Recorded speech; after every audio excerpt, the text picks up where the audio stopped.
So you want to become an AI engineer?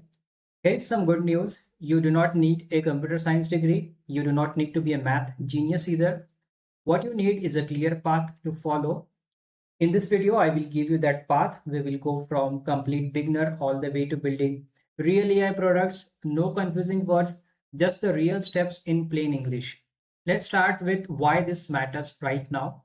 Look around you. Every company is trying to add AI to its products. Banks, hospitals, small shop, big tech firms, all of them. Here's the key point. Most companies do not need someone to invent brand new AI. They need someone who can use AI that already exists. They need someone who can build something useful with it. That person is called an AI engineer. New job posts for this role show up every week, and it only takes a few simple skills, some coding, some knowledge of AI models, and the ability to build real things. Before we go further, let's clear up something confusing. You have probably heard three job titles that sound similar: data scientist, machine learning engineer, and AI engineer. A data scientist mostly studies data, they find insights and tell a story with numbers. A machine learning engineer builds and trains custom models from scratch. That takes a lot of time and a lot of math. An AI engineer is different. An AI engineer builds real products using AI models that already exist, like GPT or Gemini. You don't train a model from zero, you use a powerful ready-made model, then you build something useful on top of it. This roadmap is all about that third part, the AI engineer. Here's the whole roadmap in one simple picture. There are 8 stages. Stage 1 is foundation, like Python and Git. Stage 2 is core machine learning. Stage 3 is deep learning and neural networks. Stage 4 is large language models, the tech behind tools like ChatGPT. Stage 5 is prompt engineering, or how to talk to AI well. Stage 6 is RAG and vector databases. This let AI read your own documents. Stage 7 is AI agents and framework. Here AI starts actually take action. And stage 8 is fine tuning and deployment. This is where you turn your project into something real people can use. Let's start with stage 1, foundations. Every AI engineer started here, no matter how advanced they are today. First, you need Python. It is the main language for AI. It is also one of the easiest language to learn, just variables, loops, functions, and clean, simple code.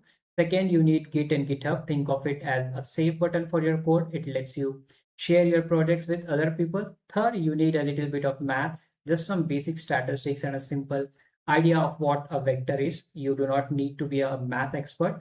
Fourth, learn basic SQL. This let you ask questions and get answers from a database. Get comfortable with these four things first. Everything else builds on top of them.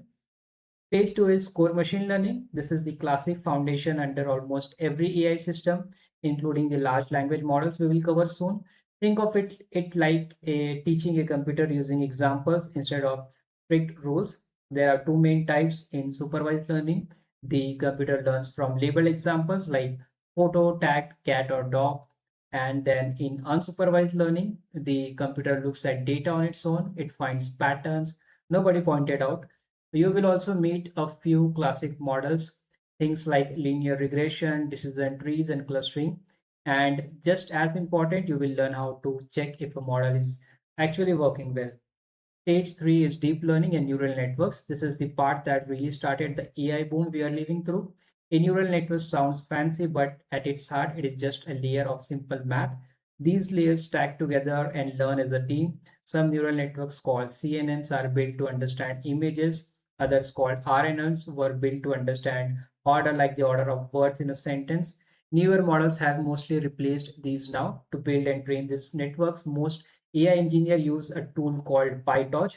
You don't need to memorize every detail on day one. Just get comfortable with the big idea, layers of math, learning from data. Stage 4 is where things get exciting. A large language model, or LLMs for most people. This is where AI engineering really begins. At the heart of an LLM is something called a transformer. It uses a trick called attention. This lets the model read a whole sentence at once instead of word by word. You will get familiar with big foundation models, things like GPT, Claude, Gemini, and open models like Llama. You will also learn about tokens and context window.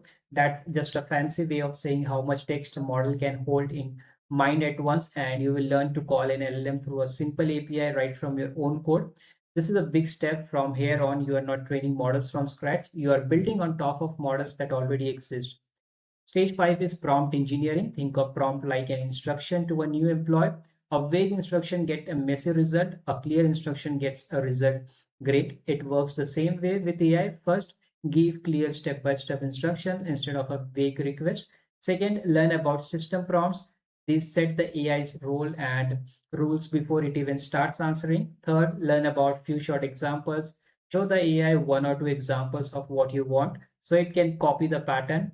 Fourth, learn to ask for structured output like a clean JSON. Then your code can actually use the AI's answer right away. Stage 6 is RAG and vector databases. RAG stands for Retrieval-Augmented Generation. That's a long name for a simple idea. Letting AI read your own documents before it answers.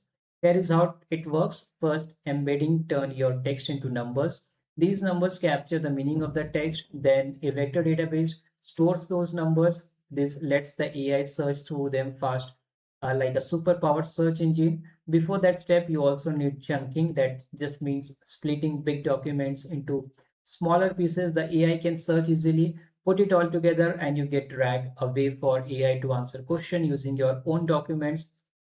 Stage 7 is AI agents and framework. This is where a chatbot that only talks turns into an agent that actually gets things done. The key skill here is tool calling. This lets the AI actually use an app, a browser, or an API instead of just replying with text.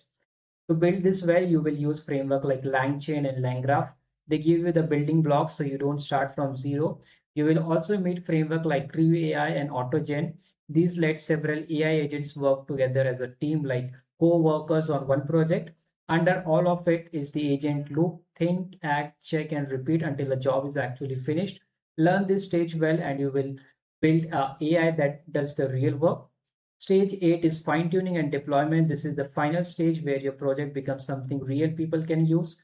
Fine tuning means teaching a model your own style or one specific task. You do this by training it a little further on your own examples. A method called LoRa makes this light and cheap. You don't need huge amounts of computing power. Then comes the deployment. You package your app properly and run it in the cloud so anyone can use it, not just you. Once real user shows up, you don't need to watch cost, safety, and quality. This keeps your AI behaving the way you expect.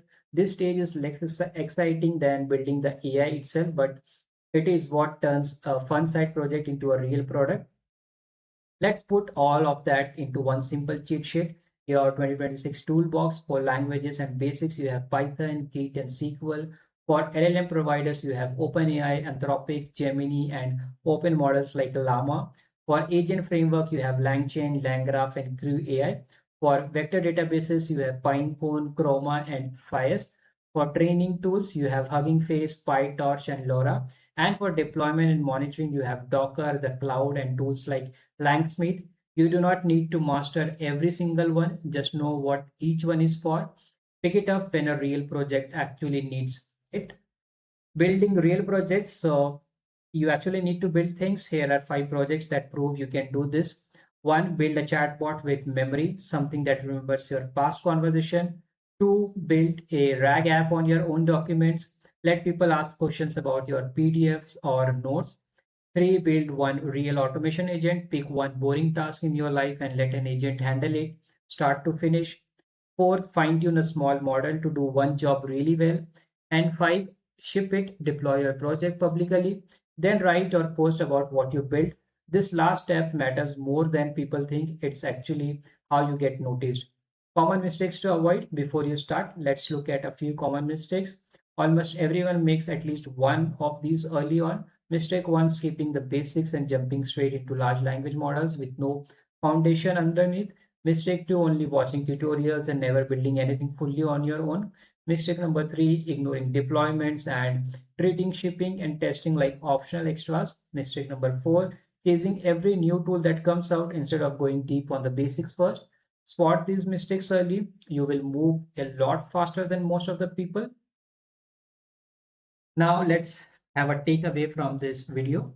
So here is the one line to remember. You do not need to learn everything at once. Just walk this roadmap one stage at a time: foundations, machine learning, deep learning, LLM, then prompt engineering, RAG, AI agents, and finally deployment. Follow it in order, but build real projects along with the way. Do that, and by 2026, you will have the skills companies are actually looking for. I hope you enjoyed this video. If you like my video, you can subscribe to my channel. Thank you for watching.